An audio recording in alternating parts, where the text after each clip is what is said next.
এখন এই তেলাপিয়া মাছগুলো কেটে আমি নিয়ে এসেছি। এখন এগুলো মাছটা ভাজা করা হবে। একে মাছের রসা একটা করা হয়েছে সরষে বাটা দিয়ে। এখন এই তেলাপিয়া মাছগুলো ভাজবো।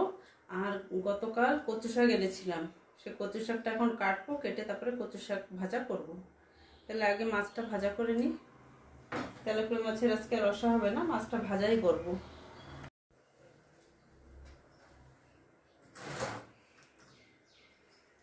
মাছের লবণ হলুদ লঙ্কার গুঁড়ি মাখিয়ে সেসব দিয়ে ভাজা হবে।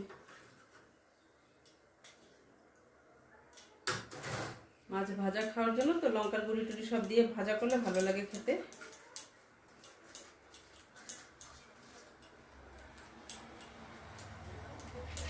আমার ছোট মেয়ে আবার মাছের তরকারি খেতে পছন্দ করে না, ওর আবার মাছ ভাজা চাই। ওর জন্য একটু বিশেষ করে ওর জন্যই ভাজা রাখবো মাছ। তো একসাথে ভাজা করে দেবো, সবাই খাবে। তেল গরম হয়ে গেছে, দিয়ে দিই মাছগুলো।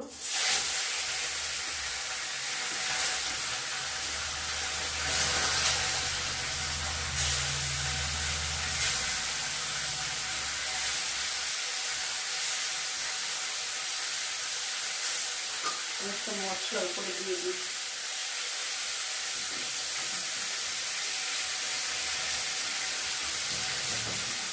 উপর থেকে একটু কাঁচা সরষের তেল দিয়ে দেবো মাছের উপরে। আর এখন মাছটা ঢাকা দিয়ে রেখে দেবো। মাছটা ভাজা হোক, আমি এর ভিতরে কচু শাকটা কেটে নিই। ধুয়ে নিয়ে আসবো কচু শাক, তারপরে কাটবো।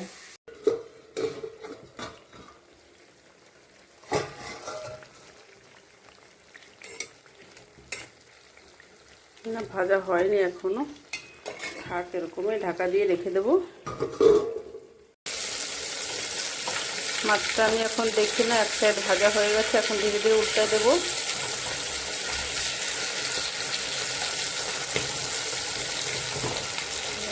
অনেক সাবধানে উল্টাতে হবে। পুকুরের তাজা তেলাপিয়া মাছ, এটা ভীষণ নরম থাকে। এক সাইড সুন্দর ভাজা হয়ে গেছে, দেখো সুন্দর হয়েছে।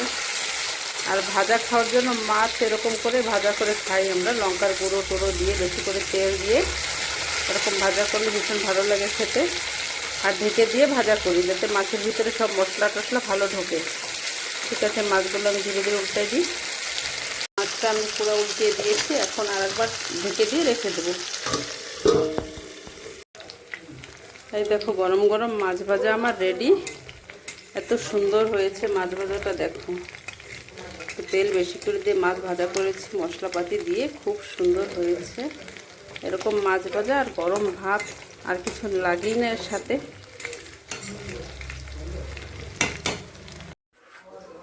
এই যে কচু শাক আমি ধুয়ে ছোট ছোট করে কেটে পরিষ্কার করে নিয়ে এসেছি। এখন এগুলো ছোট ছোট করে কাটবো, কেটে কচু শাকটা ভাজা করবো। এতটা সব করবো না, আধা ভাজা করবো।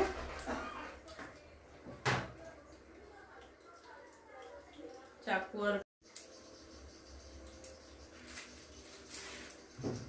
এখন কচু শাকগুলো আমি কেটে নিই। আমাদের বাঙালিদের একটা প্রিয় খাবার কচু শাক, সবাই ভীষণই ভালো খায়। যেমন করে ভাজা করি না কেন, কচু শাকটা খেতে ভীষণ ভালো লাগে। আমি কিছুই দেবো না, রসুন ফোড়নে দিয়ে ভাজা করবো কচু শাক।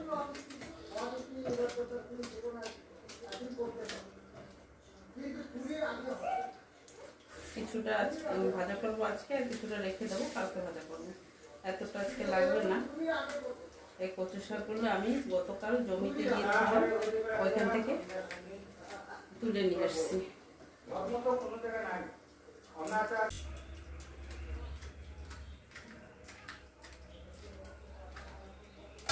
এই যে কচু শাক, কচুর পাতা কয়েকটা ছিল কচি কচি, সব মিশিয়ে কেটে নিয়েছি। এখন কচু শাকটা আমি ভাজা করবো। আজকে কচু শাকটা চাকু দিয়ে দাঁড়ে দাঁড়ে কেটে দিয়েছি, আজকে বটিতে কাটিনি। অল্প কটা তো এই যে হয়ে গেছে কাটা। ঠিক আছে, এখন আমি ভাজা বসাবো, এর সাথে রসুন ছুলতে হবে। কড়াইতে জল দিয়ে দিয়েছি, ওর ভিতরে কচু শাকগুলো দিয়ে দিচ্ছি। অল্প একটু জল দিয়ে দিলাম।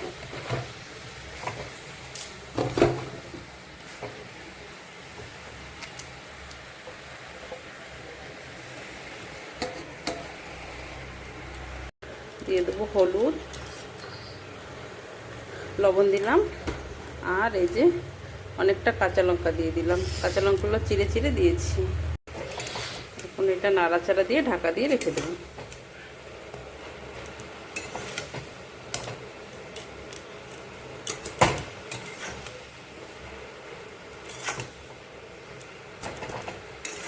দিতে দিতে দেখো নরম হয়ে গেছে, গলে গেছে পাতাগুলো। কচু শাকে পাতা দিয়ে ভাজা কোনোদিন করি না, আজকে এত কচি কচি পাতা না দিয়ে দিলাম, যার জন্য পাতা দিলে পাতাটাও খেতে ভালো লাগে। এখন ঢাকা দিয়ে রেখে দেবো। কচু শাক ভাজাটা একটু নাড়াচাড়া দিয়ে দিই। কি সুন্দর সিদ্ধ হয়ে গেছে। এখন এতে ফোড়ন দেব।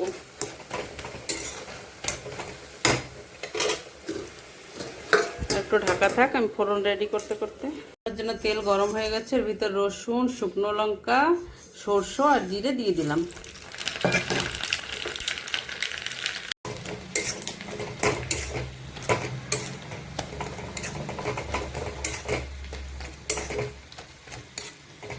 এখন এই ফোড়নটা দেব।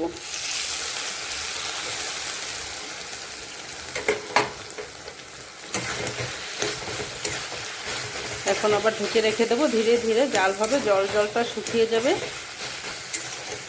আর শেষে একটু চিনি দিয়ে দেবো। এখন 1 চামচ চিনি দিয়ে দেবো। চিনি দিয়ে একটু ধীরে ধীরে একটু সময় ভাজা করে নেব। কচু শাক চিংড়ি মাছ দিয়ে, মাছের মাথা দিয়ে ভালো লাগে খেতে। আজকে প্লেনই করলাম, কিছুই দিলাম না।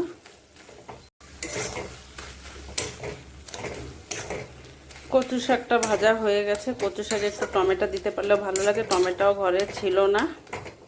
এই একদম হালকা ফুলকা করে নর্মাল ভাজা করেছি।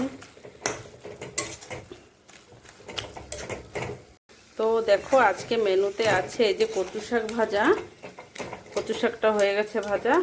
আর এদিকে মাছ ভাজা করেছি, তেলাপিয়া মাছ, পুকুরের তাজা তেলাপিয়া মাছ ভাজা করেছি।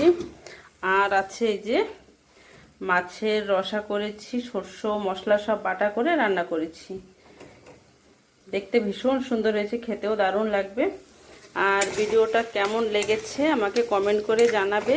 আর ভালো লাগলে একটা লাইক, কমেন্ট, শেয়ার করে দিও। আজকের মতন এখানে রাখি। সবাই ভালো থেকো, সুস্থ থেকো।